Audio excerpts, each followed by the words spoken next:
Good morning, ladies and gentlemen. Welcome to Brent. We're here this morning courtesy of Brent Council and Brent for Business. And this is the second webinar that we're bringing to you to help you understand exactly what's going on with the current COVID-19 situation in relation particularly to the small businesses in the borough of Brent. So hopefully we've got many of you that are going to join us this morning, and this will be your opportunity to hear from our panelists about what they're experiencing in their business, but also what support might be out there from the council and other people that are here to support at this difficult time. This morning we'd like to hear from as many of you as possible, so if you are watching us, you can talk to us and we'd love to hear from you.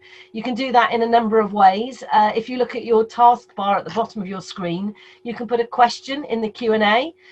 If you type your question into that box, I can ask that question on your behalf to our panelists at the appropriate time, and you can also chat to us this morning. So if you open up your chat function on your screen, that's where you can just make a comment, you can share information about maybe what's happening in your world, or maybe links that are helpful to other people that you might want to share. So keep your eye on the chat function, and our panelists can chat to you via that function as well. So a couple of ways there that you can engage with us this morning, and as I say, it would be really great to hear from you all. We'd love to know what you're experiencing. We'd love to know what you're doing in your business. Maybe you're being innovative. We've all had to pivot our businesses. It'd be great to hear from some of you, and also some thoughts about where we're going in the future and what might still be needed in terms of ongoing support, either at a local government level or at a national level. So please do that. Use this opportunity this morning to talk to us all. I'm going to just introduce you now to our panelists so you know who we've got to talk to you. We'll be hearing very shortly from Councillor Shamu Tatler. Shamu is the lead member for Regeneration, Property and Planning at the Council, and she's going to be talking to us very shortly about the latest situation there. Welcome to Ruby. Many of you will have seen Ruby either in person or online. Ruby works for the council, and she's the town centre manager for Wembley and Ealing Road, and Brent has a number of town centre managers that look after local businesses in the high street. So Ruby can talk to any of you on behalf of all of them about what might be happening in your high street right now. Welcome also back to Lance Hobbs. Lance Hobbs is the director of the HR department. Now, as small businesses, we've all been grappling over the last 3 to 4 months with our staffing situation and all the different various support mechanisms that have been put in place, and Lance can talk to us about what the latest situation is, what we should be thinking about now in terms of our staff, but also really importantly, the HR department does have a health and safety division. So right now, when you're all reopening your businesses, what do you need to do to make sure that your business is COVID-19 safe, and what advice can he give you about how you handle that for both staff and for your customers? Also with us this morning is Suresh. Suresh is from the Wembley Park Hotel, and Suresh has actually been very busy during the last 3 to 4 months, and he can explain exactly why that is and what the future might be holding for the Wembley Park Hotel.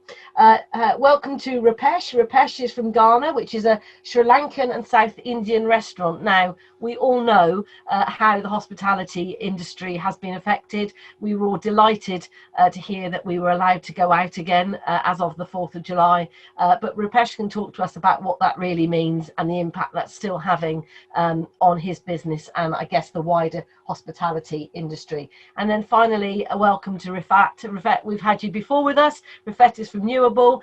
She is one of the business advisors working alongside Brent Council, giving one-to-one support and guidance to businesses, and she'll be talking to us about some new initiatives that are coming forward. So lots of people here for you to talk to. Don't be shy.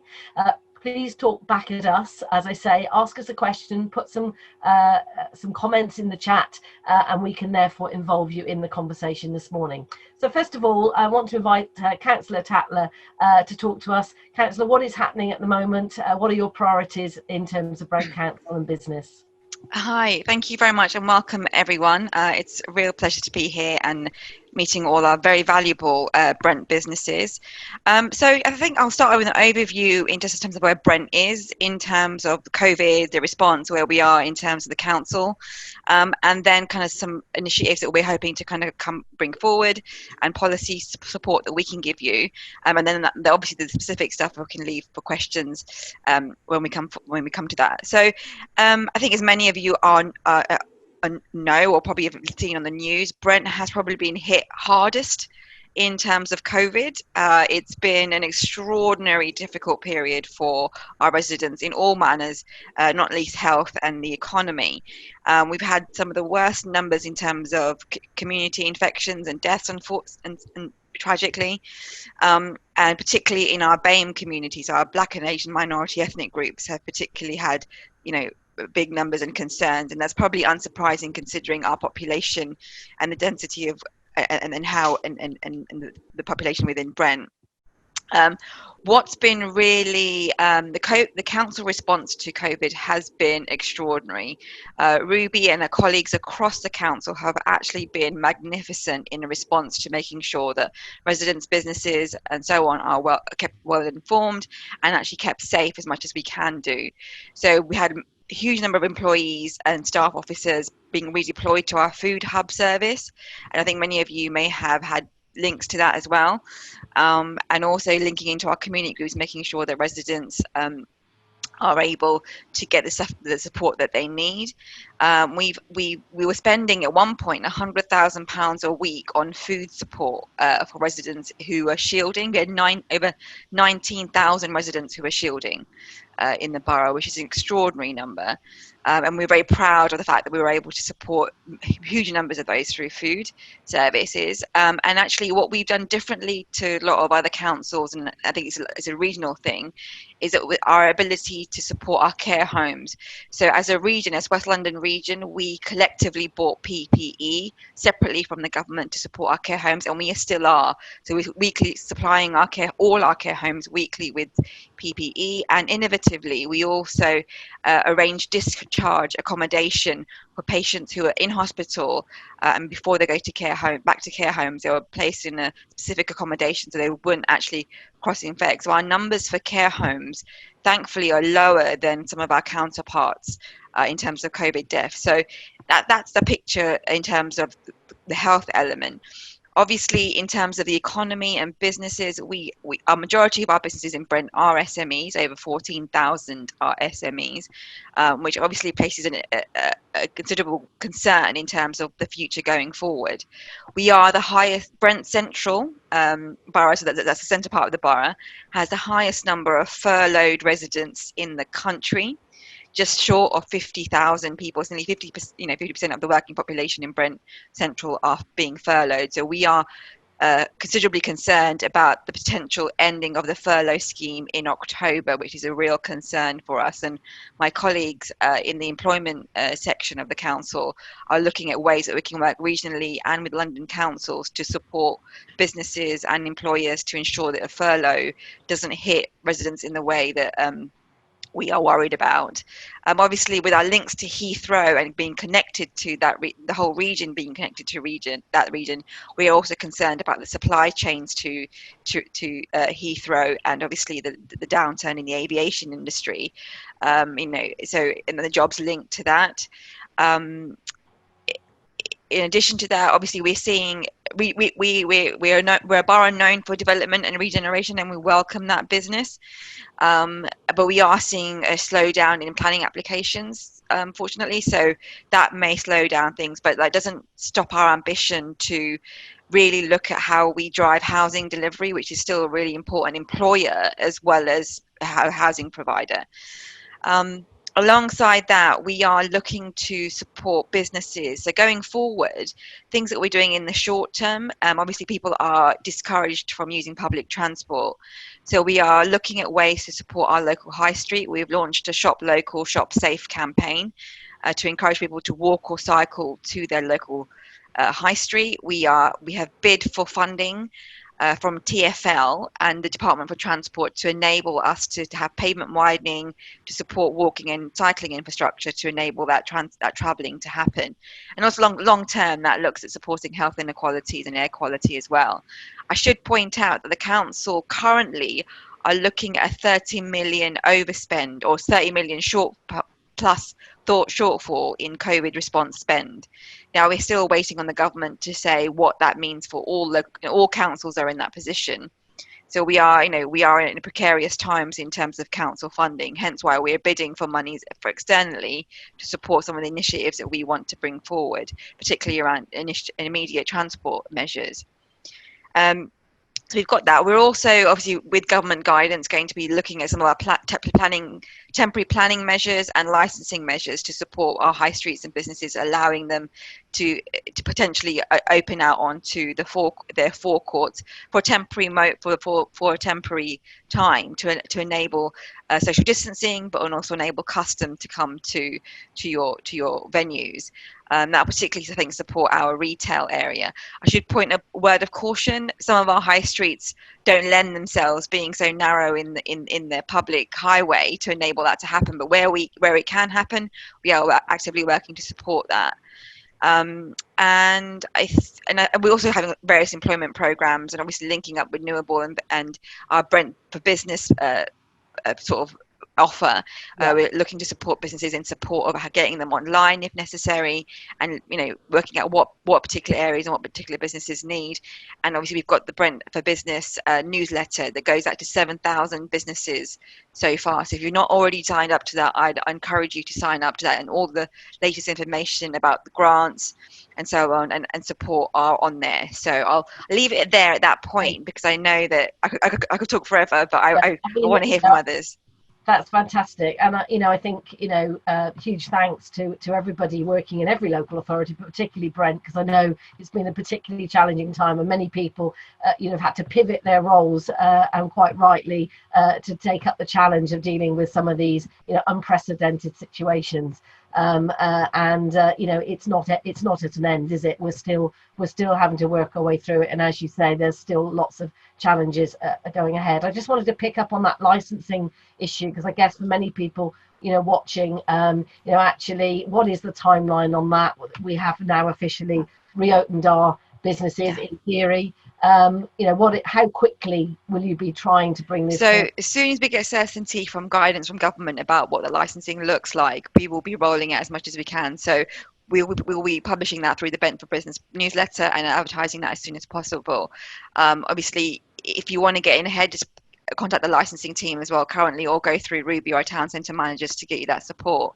But we are looking to try and where we can remove some of the timelines to make sure it happens as quickly as possible, because I think the worry is the immediate concern is the next 6 to 9 months, really, about kind of making sure that businesses who are viable and vibrant before the lockdown are able to pick that back up. So it's about kind of making sure that we're using all our levers as quickly as possible to make sure that happens. And I guess crucially, we are in the summer. Apparently, I'm looking out my window now. It doesn't look brilliant today. But in theory, we're in the summer. So if ever there was a chance to be able to make the best of outdoor space, it's got to be the next few months.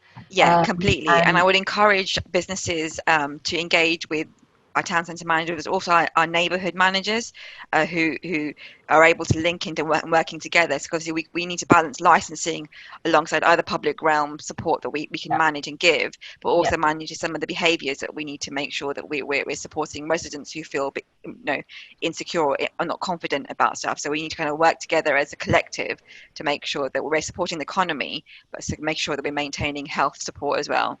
So the message really to anyone listening either now or when this is recorded and output later is to make contact, to almost like register your interest, that as a business you want to be able to open your business externally. The more intelligence we have, the better we can kind of manage our resources so we can get things moving.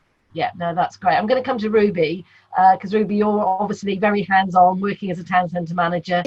You're dealing with the businesses every day, and obviously over the last couple of weeks, businesses have started to reopen. High streets have started to respond. What's the feeling out there at the moment? What are you seeing? What are businesses saying to you? So it's a bit of a mixed bag. Basically, or which businesses have got an online presence, and all that. So I think those businesses that actually aren't using any. Ruby, we're having a bit of problem with your signal at the moment. Yeah, you are breaking up. I don't know whether you can turn something off that maybe is on your computer. But whilst you sort that out, let me come to Rifat, because I know, Rifat, you're working closely with Ruby. And again, you're very much hands-on. Tell us a bit about what you're seeing. And I know you're moving from, well, you're still doing one-to-one, but you have got a new initiative that you're bringing in to support businesses. So Rifat, we need to unmute you. I think we might be having difficulties with that. So yeah. There we go. Can you hear me? Yes. Perfect. Thank you, Catherine. Yes. Working closely with Ruby and with Brent Council and other town centre managers.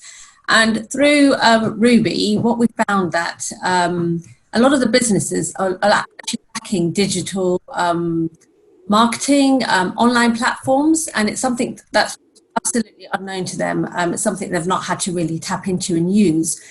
And what Ruby's been doing, she's been sending over some businesses over to me, and I've been able to help businesses one-to-one, help them set up on a website, set up on the social media support, but also looking at the whole business, looking at their cash flow, looking at their products, you know, how can they, what else needs to be done to generate income, and been helping that way. But now it's become quite clear that more and more businesses need help. So we've now decided to work with Brent and set up a separate training session, a digital training session for businesses.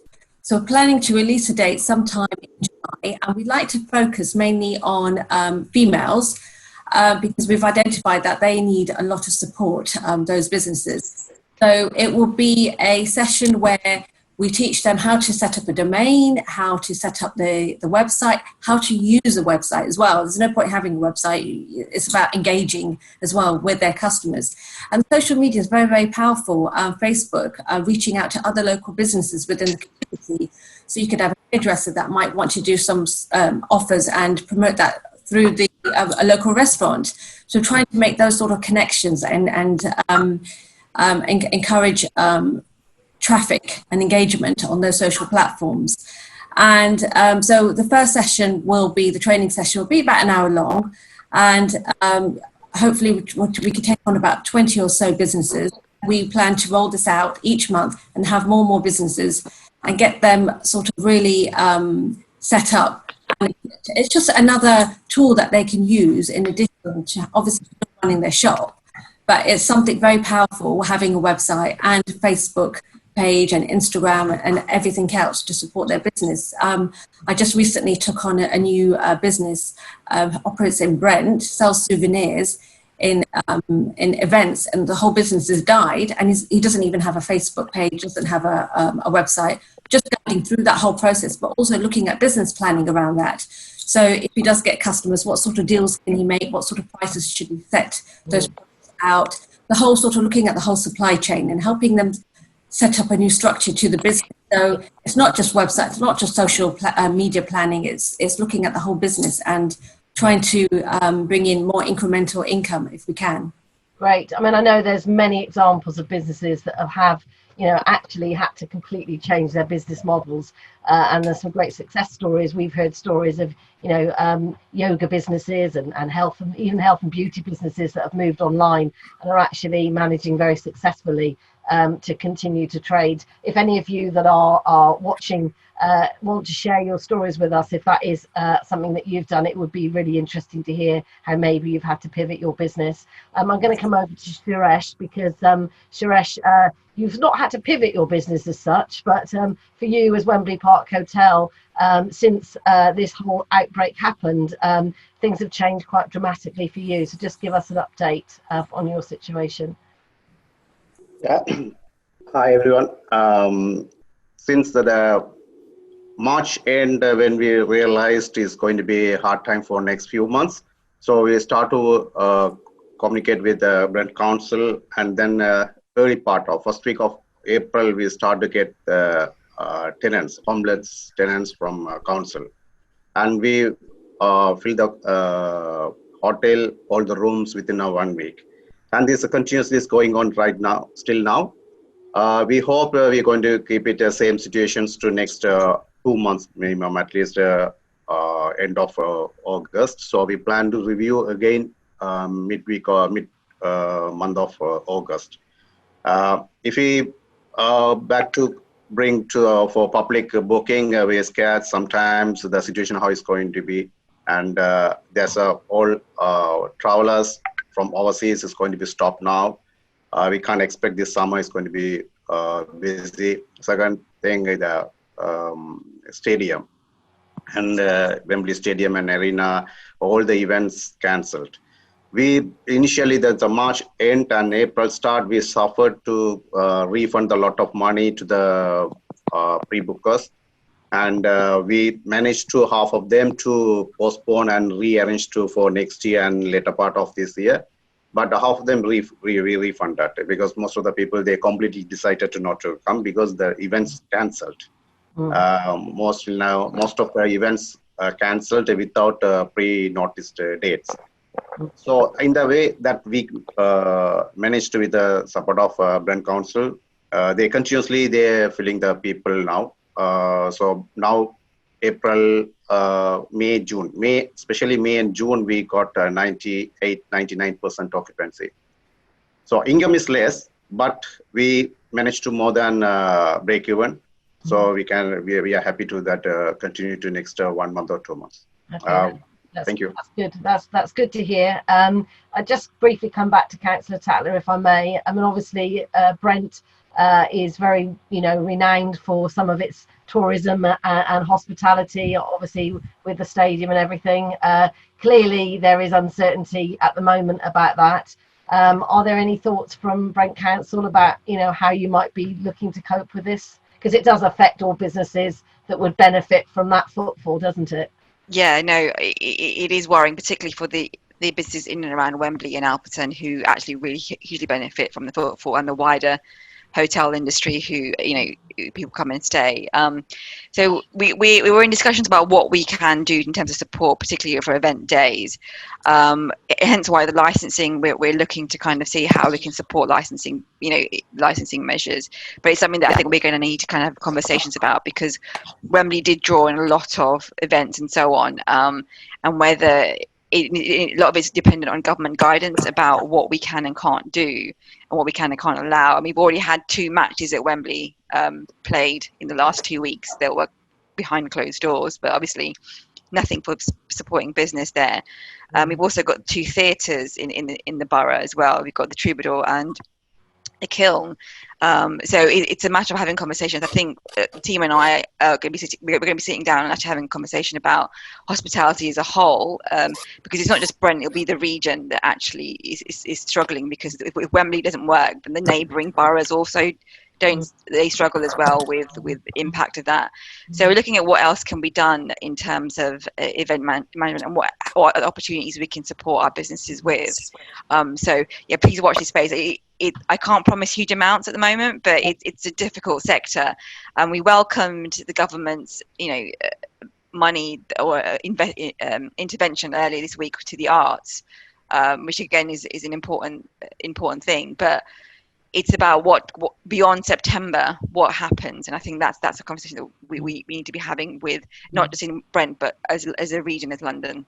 I mean, I guess, nobody knows. The government don't know. No. That's the problem. There isn't a rule book that we can all follow. Completely. And my counterparts in Camden, with Soho and Westminster as well are having the same conversations, because their nighttime economy conversation is still, it's still hugely worrying that there is no conversation about when theatres and the arts open again.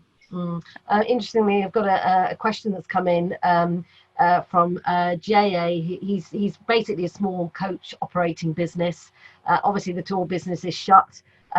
He can't see himself looking at any further bookings or income until next summer. And he's asking, what kind of help can Brent provide to help him survive and thrive? And that's the big question, isn't it? Because there isn't, unfortunately, an unlimited pot of funding. We're obviously hoping to hear more from the government this week, maybe, about what other plans, particularly around furlough. Were they going to do anything around extending furlough for maybe specialist sectors? But I guess for someone like him, what is the message that you can give, Councillor? It's difficult, and I really appreciate how hard it is, and I can't I can't fathom how difficult and worrying this is, particularly for certain sectors. I think we'll keep pressing the MPs and Parliament about support. I think that will be really key as an industry. I think we do need to do that. And I think perhaps we're looking to launch some social value and procurement for smaller businesses as well through our contracts and through our supply chain. So I think look out for those, so we're able to, whether you can tap into some of our council and public sector contracts at smaller values, and because at the moment we're looking at contracts at under 25,000. So and we also know that the barrier for a lot of businesses is actually how to apply to a public sector contract. So we're looking to support businesses about how to actually tender for a public sector contract. So look out for those opportunities. And I know we're working with you on a Brent for Business program, and we were going to be doing a Meet the Buyer in physical, but we're now going to be doing it virtually. So in the autumn there will be an opportunity for businesses to benefit from a Meet the Buyer platform, which would give you some advice and help. And I think with social distancing continuing, there may be opportunities in terms of, I don't know, the business was specifically about coach travel, where if there's an opportunity for things like SEN transport, so special educational needs transport, that will need to be socially distanced, but obviously they can't do it in the same way before because they used to have minibuses. So where there's an opportunity potentially to support local authorities and schools to enable that sort of happen, because kids can't, obviously you can only have 3 or 4 in a minibus. And so our social, and I know all local authorities have to provide social SEN transport, so there may be an opportunity there. Maybe we could suggest to Jaya that he puts his contact details in the chat to you, and maybe that's something you can look at, put me in touch with the right people within the council to see whether that's a possibility. All about, all we can do is all try and collaborate and support each other and try and make the best connections. And if anyone's watching has got other ideas around how maybe a coach operator could pivot its business, I think that is key. What are the other opportunities that maybe we haven't all thought about that might be out there? I'm going to try and come back to Ruby. Ruby is turned her camera off, so unfortunately we can't see you, Ruby, but we can hear you. Just to come back to you in terms of the actual businesses on the high street since we've been allowed to shop again. Obviously it is a mixed picture. I'm sure footfall is down, but what is the sort of general view, and what's your message really to those small businesses right now? So the message is, please have a look at your digital presence, because that might be a quick and easy way for you to actually set up online sales immediately. So you're not sort of relying on someone actually walking into your shop. So please have a look to see a sort of front-end web page, online sales through PayPal or Amazon, so that you can actually make sure that the sales keep trickling through. It says drip, drip, drip. The other thing is, which is beneficial in Wembley, is that there are business associations, and they are actually supporting each other. So there's a Wembley Traders Association that's chaired and vice chaired by local businesses, and the Ealing Road businesses as well, which actually met with Wembley's chair, and what they're trying to do is just trying to fill the gaps and look at the strategic economic area, and they're joining forces to work out, say for example, Ealing Road Jewellers have actually got together and decided amongst themselves that they'll close on a Tuesday because actually they're losing money. So together they're actually coming up with a strong message to customers to say, look, we are open for business, but these are the days we're going to be open for. And there isn't any competition between them. They're just basically saying we need to do this together, because if one of us loses, we all lose. Because what we don't want to see is this dramatic closure of shop after shop after shop. So the businesses are taking huge responsibility for the lack of footfall, which is really down. 60% of businesses actually down like for like against last year. Some businesses are actually looking at restructuring or selling, and I'm speaking to those to discuss whether or not they can sell on their business to other people, or whether they can actually look at the digital presence that they currently have and maybe look at another means of actually keeping their trade going. In terms of, sorry, go on, Catherine. No, that's fine. I was just gonna pick up on that point about business talking to each other. I think that is so key, and also that joined up marketing message, because if you knew that all the jewelers, for example, are all going to be open on a Wednesday, when you shop, you do want to better shop around a bit. So actually that joint up message, if you know you're in the market for buying some jewellery, knowing that on a certain day, that's when you can go and shop for that particular product and do your browsing and get a full view. And I just wanted to pick that up and bring Lance in, because I'm very aware that since the beginning of July, we have, we've just seen pop up on our screen our usual confidence survey. Those of you that are watching, if you could take a few moments just to fill in the confidence survey. We are tracking how you're feeling about things at the moment. Are you very confident, i.e. number 10, or are you feeling a bit more nervous? It's been really interesting to follow this as we've gone through this situation. And it'll be interesting to know how you're all feeling at that right now. But Lance, I'm coming back to you, because picking up on this idea of businesses maybe not opening on some days and shutting on other days, this is very much now supported through the part-time furloughing scheme that has been announced from July, isn't it?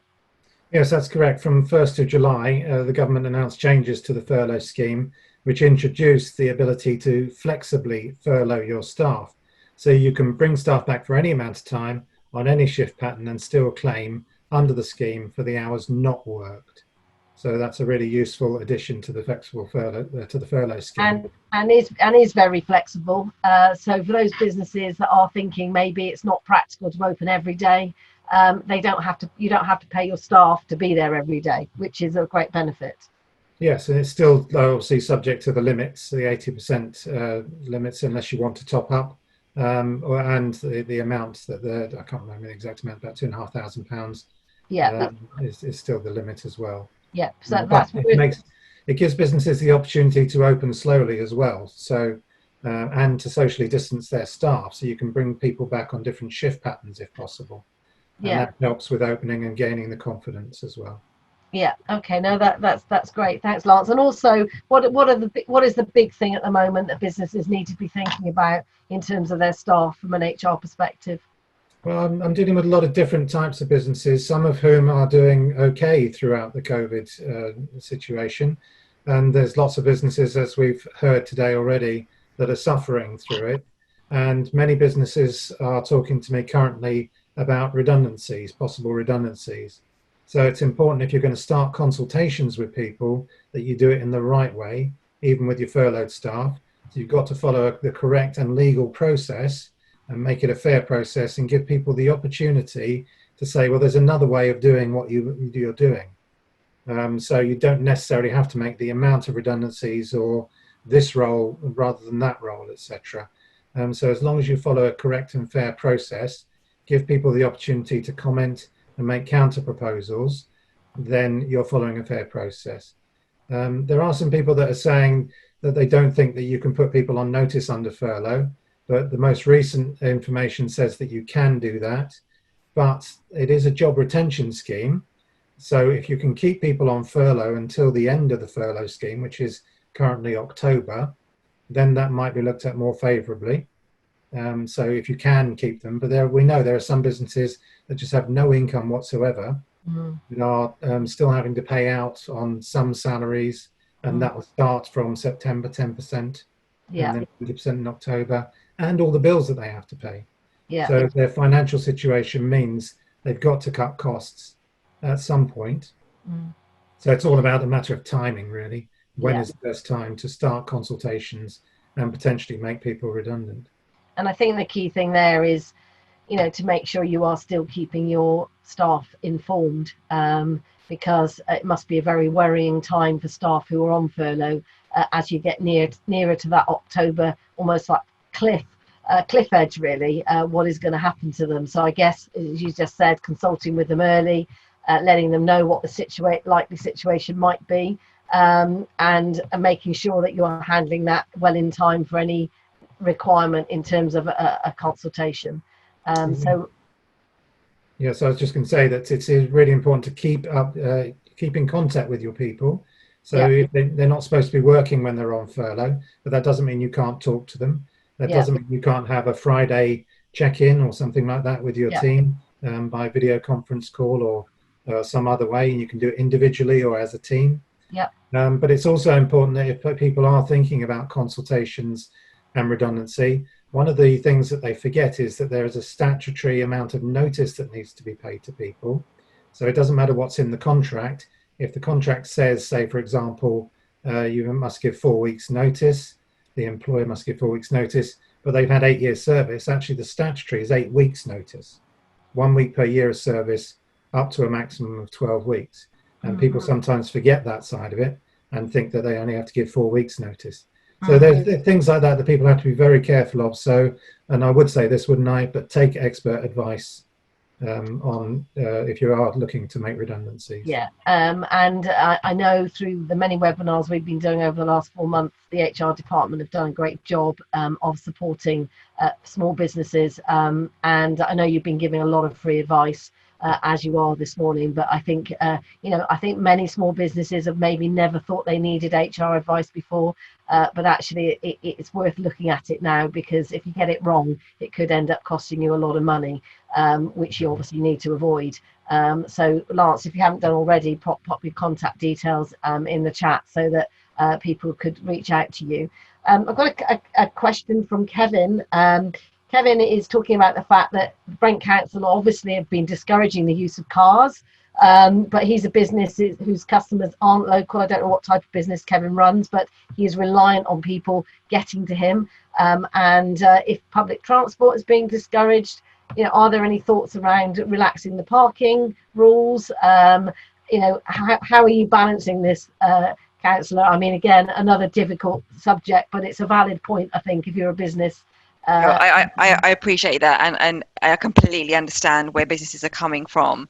I think the difficulty is for us is that actually the money that we generate, the funding that we generate from parking, not only funds actually our freedom pass for when we have obligations that we use the parking revenue for. But in addition to that, we're very mindful that some of our high streets particularly are congested, so we need to kind of make sure traffic is kept moving. So I will take that away and see if we can do anything. I can't promise anything at the moment, but what I would encourage is if you are able to sort of diversify your business and enable an online offer where you can deliver rather than people coming to you, that may actually help support and actually widen your business, but also mean that you're not having to rely on physical parking to people having to park to come by car to your business. And I think as we go forward, we want to see people shop more locally. So we're supporting people to shop in the local high streets and the local areas much more. So the need for cars perhaps won't be as high. And so that would be my message. I will take it away and talk to my colleagues about considering something, but I can't promise that at the moment because it's just something that it's not financially feasible or practically feasible for us at the moment. I think picking up on that whole idea though, and I guess it picks up on what Rifat and Ruby were saying around this whole online thing. It is about being innovative, and many people maybe who are watching this, even maybe Jaya, who is running her coach business, maybe there's something around free local deliveries. Maybe there's a way that you could pivot your business to actually become a delivery service, supporting local businesses. Just need to I've seen it trialed in other places where business associations have grouped together and they've have a collective delivery system. So people either come physically and they get an experience and they shop, but they don't want to carry all the luggage back with the shopping back with them, or they are able to buy things online at the retailer and have it delivered. Mm. We are exploring actually cargo bikes for our high streets to see if that's something that's possible. I know Lambeth have tried that as well. So it's something maybe that with your town centre manager, perhaps businesses can actually work at kind of collectively looking at perhaps investing in some sort of delivery system that could work for them. Yeah, I think that's a great shout, Ruby. Just bringing you back into that conversation, and also just a comment from Jamie, who runs a Brent-based sustainable office furniture company, and he's looking to move his business online, which I'm sure is very, very simple to do if you're supplying office furniture. And he's basically just saying he understands there is some support available.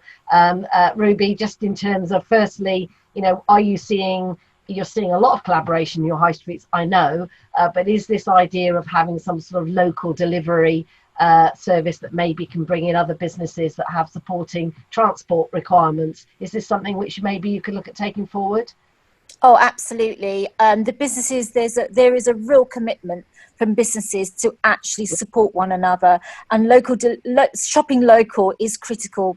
Councillor Tackler is absolutely spot on with that. Unless we actually start to realise that we're not in competition, the businesses know that they're not in competition with each other anymore. In order to survive, they do now need to rely on each other.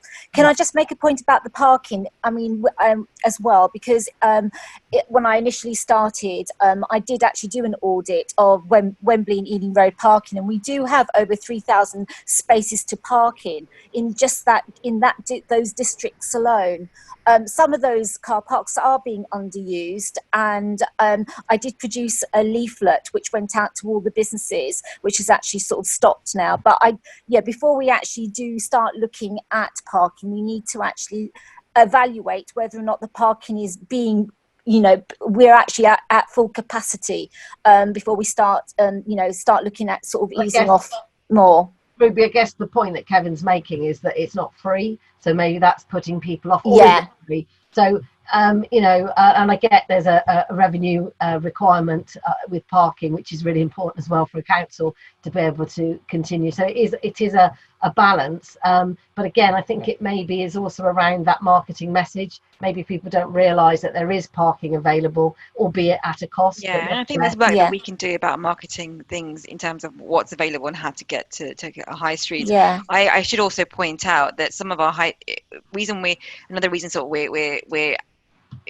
we're reluctant to kind of looking at support reducing parking charges or freeing them up is simply the air quality, and COVID being a respiratory issue, and we've got some of the worst air quality measures in London on our high streets, and so we have a duty to make sure that we're not encouraging heavy use of cars when there's no need for it to be used, particularly with the number of deaths that we had and the health impact it's had as a result from COVID. So we've got to there is a balance. And I appreciate for businesses, for some people it is really difficult, but there is a balance that we need to kind of strike here in terms of health as well. Yeah, no, I get that.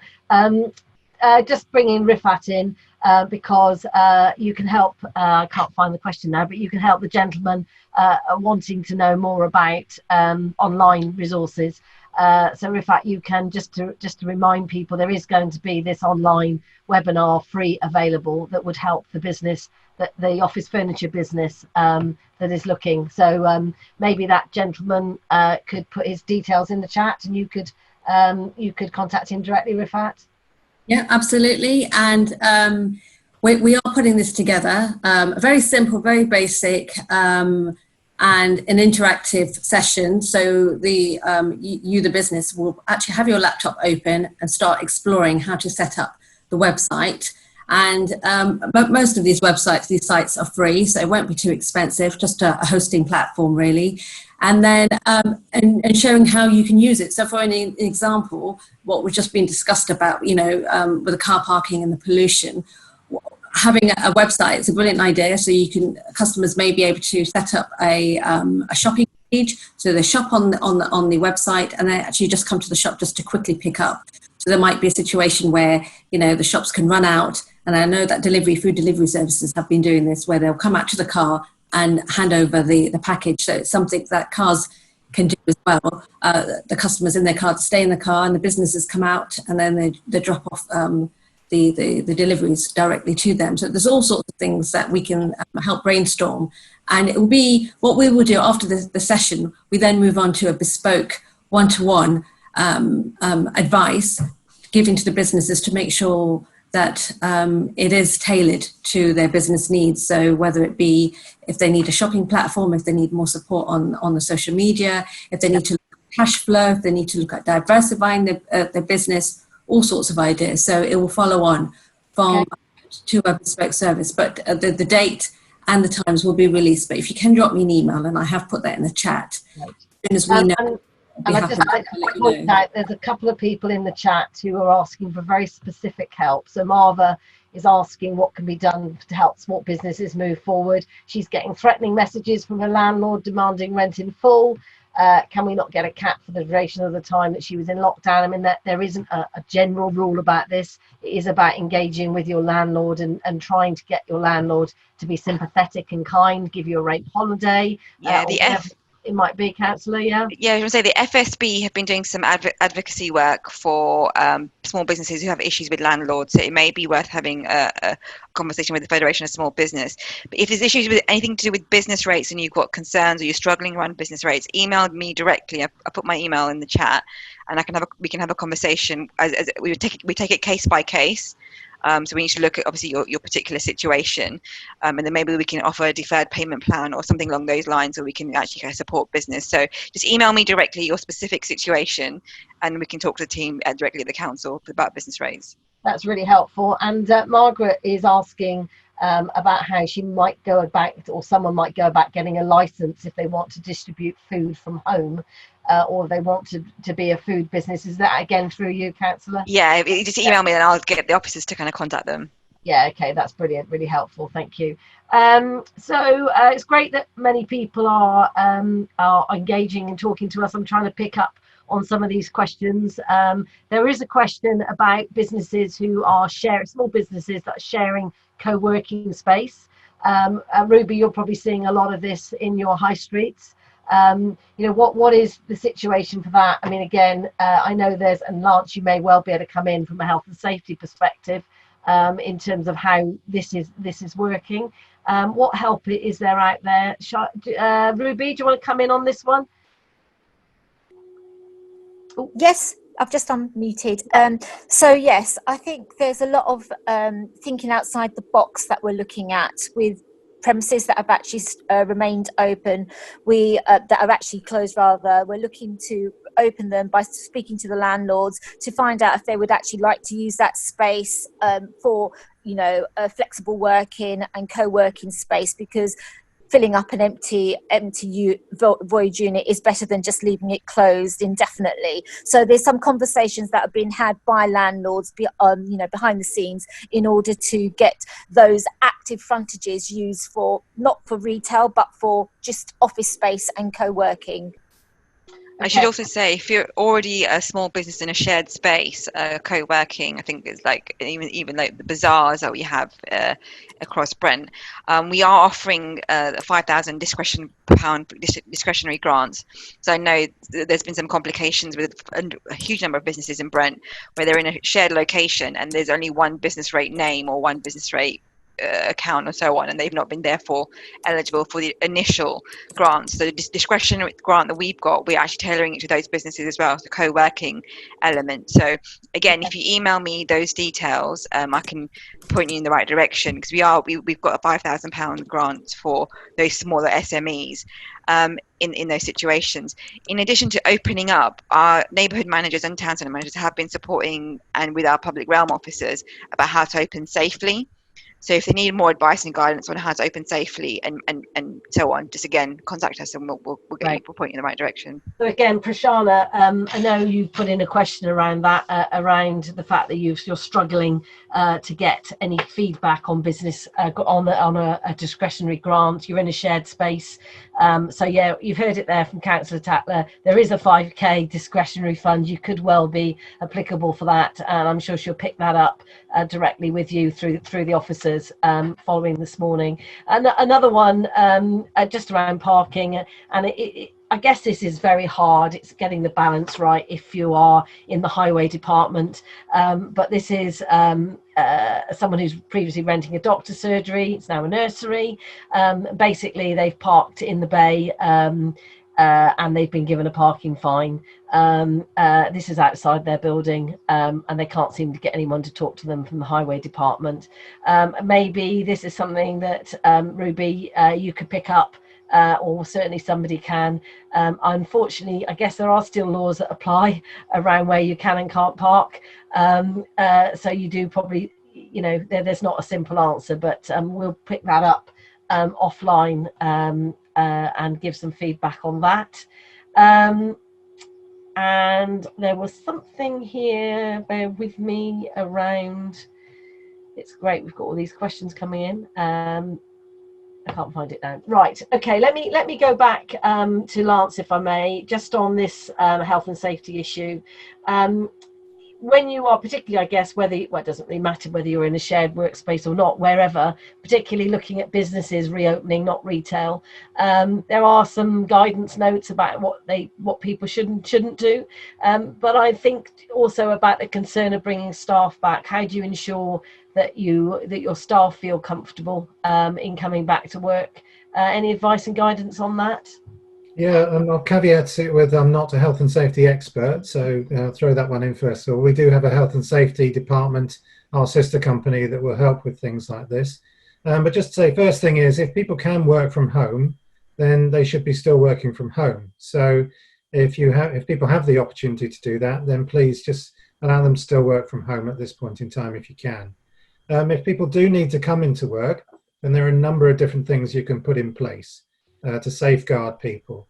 Things I talked about before. So you can, for example, try and put in a one-way system where people will only move around the building in one way. You've got to make sure the distance from each other, that they're not necessarily facing each other when they're sitting, that you have all the sanitization products in place. So hand sanitizers, make sure they're washing their hands, etc. That you clean regularly. So if people are using equipment, then that gets cleaned regularly as well. And any PPE that's needed gets put in place as well. So the face masks, etc., things like that. So there's plenty that can be done, but of course it's going to be dependent on your premises. And that's one of the key things, really. Lots of premises will be very different to each other, and sometimes it might not be possible to make sure that you can get all those social distancing measures in place, and you'll have to consider what you do about that as well. I talked earlier about splitting shifts, for example, so you don't have so many people in the building at the same time. If that's possible, that's another consideration. So there's all sorts of things you can do, but like I say, our health and safety department can help, and as the council has already stated, there is help available through the council as well. Okay, that's great.